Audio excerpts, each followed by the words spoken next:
Bodo latest update बयखौबो बरायबाय दिनैनि रादाबखौ फरायदों आं प्रमोद खाख्लारि गिबि निउज आपडेट दङ आसामनि बारग' कंग्रेस एमएलए मदन कलिताया रुंसारि जाबाय हार्ट एटेकनि जाहोनाव बिथाङा थांनाय हराव रुंसारि जायो बारग' एमएलए बिथाङा हर गेजेराव बिखा सानायनि अजद होनायलाय देहा फाहामसालियाव थिसननाय जायो नाथाय डक्टरा बिथांखौ थैनाय फोसावो बारग' एमएलए बिथाङा बिसि सारु कलिता सानै फिसाजो आरो सासे फिसाज्लाखौ अरायनि थाखाय नागारलाङो बिथांनि रुंसारि जानायखौ गोबां दोलो आफादनि दैदेनगिरिफोरा गोथौ दुखु मोननाय फोरमायनायजों लोगोसे बिटिआरनि गाहाय प्रमोद बर' बिथाङाबो गोथौ दुखु मोननाय फोरमायो मुम्बाइनि गंसे 20 थाला बिल्डिंआव गिख्रंथाव अर खामनाय जाथाय मुम्बाइनि फातिया हस्पिटालनि खाथियाव थानाय नाना चक मौजूद कमला बिल्डिंनि 18थि फ्ल'राव बे अर खामनाय जाथाया जायो बे जाथाया दिनै फुंनि 7 रिंगा 30 मिनिटसो समाव जायो बे अर खामनाय जाथायाव साद' सुबुंनि जिउ खहा जायो आरो सा 28 सुबुंफोरा गोब्राब जोखोम जायो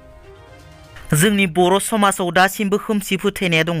खोमसि फोथायनाया जोंनि बर' समाजावल' नङा गुबुन हारिनि समाजावबो नुनो मोनो दायना साजायना बुथारनाय गाग्लोबनाय बायदि जाथायखौ जों सम सम नुनो एबा खोनानो मोनबाय थायो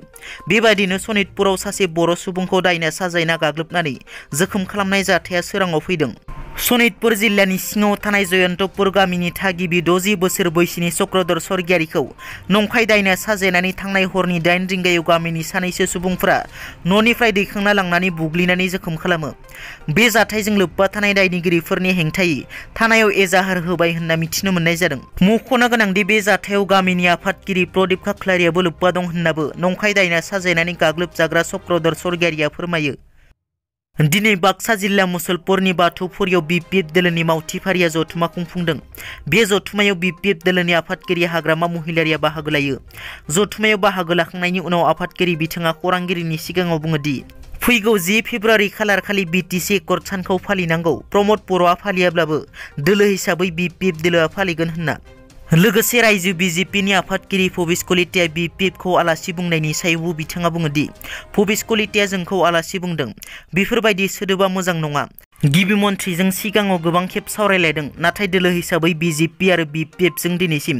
जिरायनानै सावरायलायनाय जायाखै गिबि मन्थ्रिया सिगांनि बायदिनो अराय पजिटिभ मित्रजता जागोन ना जाया बेफोर गिबि मन्थ्रि आरो जोंनि गेजेराव थिग थाब्ला गासिबो मोजां जालांगोन प्रमोद बर'नि गोदान खामानि मावनाया सिआइटिआव गोदानै 2 स्पिड ब्रेकार बानायदों बेनिल' गोदान खामानिया होनना बिटिआरनि हाग्रा बिफाननि मावफुं सोद्रोमा रनजित बसुमतारीनि मोनसे भाइरेल अडिअ कल रेकर्ड सासे दंफां फालांगिजों मावफुं सोद्रोमा बिथाङा गावनो फन हरनानै बुंहरनाय अडिअ कल रेकर्डिंआ समाज बिजोङाव गोसारदों बे भाइरेल जानाय अडिअ कल रेकर्डिंनि बादिब्ला दंफां सिखाव फालांगियाव खुंथाय हानजा आरो एमबाथानि माखासे मानसियाबो लोब्बा दं होनना बुस्थुआखै आं जेबो माबायाखै एखमबा आङो गोबावजों संख्रि फानलु जानो आन्थाल' खनसे गाहाम लाङो गोबावजोंसो मा खालामनांगौ जाखो दालाय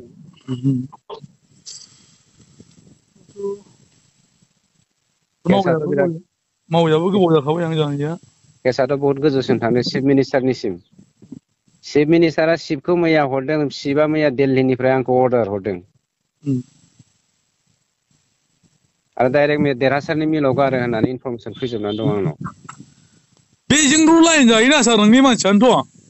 सोर बिसोरो लेन जाग्राया नोंनि मानसिफ्रानो जायोना सार दिल्ली साइड ना दिल्ली साइडनिया आरो लाइन जायाबालाय बोरैथो दंफां मावनो हानांगौ जाखो आरो लाइन जाग्रायानो जुदि हमग्रायानो जुदि लाइन जायोबालाय मावग्रायालाय मावखागोन नोंखा थिग दं नोंथ' मावो होननानै प्रमान होना लाबाय होनबालाय नामा आंथ' प्रमानानो होनांगौ जाहैबाय सार आंथ' एखमबा गोबावजों खनसे लानानै थाङो थांनायाथ' थाङा नङा दा उफायबो गैया सार जोङो दा गैयै मानसि माखौ जानो गैयै होनबा जे नोंसोरो एखेबारे रायमना नेसनेल पार्कखौ फोजोबस्रांगोन बे नामा आच्छा नों गारनो ना गारा बेखौल' बुंदो आंनो लास्ट खोन्था बुंदो जायखिजाया सार जों मावला साबसे 2 नाम्बार मावग्रा दङ सार आं बेखौ लानानै थांजोबनोसै सारनिसिम लानानै फै गासिखौबो लानानै थांजोबनोसै सारा माबा 2 नाम्बार मावग्राफोरनो माबा मोनसे हरबानो जाबाय मा हरनो आं बिसोरनो खामानिफोर हरबानो जाबाय आं बेफोरबायदि अल्टारनेटिभ ब्लेकमेलिंखौ हाया उफायबो गैला आरो नोङो लिस्टआ आंनाव दंफैखायो दै नों खिन्थु नाम्बार 1आव दं निखिल आं नोंखौ अननानैसो नोंखौ फन हरदां नाबा नोंखौ डाइरेक्ट एरेस्ट खालामनो हायो जेराव नोङो पार्टिनि मानसि होननानैसो नोंखौ अननानै दोनदों आं दा मा होनबावगोन आं नाम्बार वान नङालै सार आं गोबाव गोबावसो खनसे लाङो होनबालाय नोंनि नोजोराव नाम्बार वानआ सोर दाथ' आं बेखौ बुंनो माथो बुंनो रोंबावनो ओरै बे रायमोना साइडआवनोथ' ओरैनोथ' आजां गाजां मानसिफोर दङ आरो बै बाथानि मानसिफोरानो आजां गाजां कन्टिनिउ लाङो सार्टिफिकेट गैया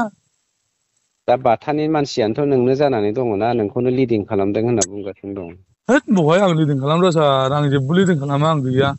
नंखायनो देरहासारनाव सोंबानो जाबाय मा नों खोन्था बाथानि मानसिया सोर आंनो खोन्था आंनो होसोलांगोन दानो मानसिफ्रा बे लकेलाव थालाबायग्राफ्रानो सोर बहा गारो दंफांखौ बिसोरो जेराव मोनो ओरै बङाइगाव लाङो सार बिसोरो बङाइगाव बबे मिलाव गारहैयो बे मिलखौथ' आं मिथिला जायखिजाया बङाइगाव लाङो बिसोरो नों खोन्थायाबाथ' दाया नोंनाव जागोनलै भाइ नों खोन्थानो हानांगोन ना